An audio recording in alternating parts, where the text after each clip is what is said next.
Hello everyone, Assalamu alaikum. How are you all? I hope you are well. Welcome back to my channel in this new video. Today's video, how to remove lines from a table in Microsoft Publisher.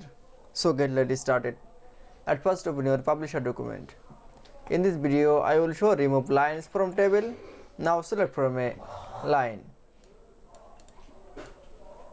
Now go into the layout design menu option, then click for a border option. Now click for a top border. That's it. Then we show. Then again select from others line option. Then now click for a border option. Now click for a top border. That's it. Then again select from a another line. Now click for a border option. Now click for top border.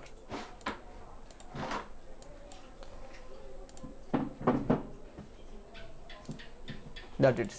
Then we show remove lines from a table in my Publisher document is very easily. I hope to enjoy the video. Please like, comment, share and subscribe my channel. Thanks.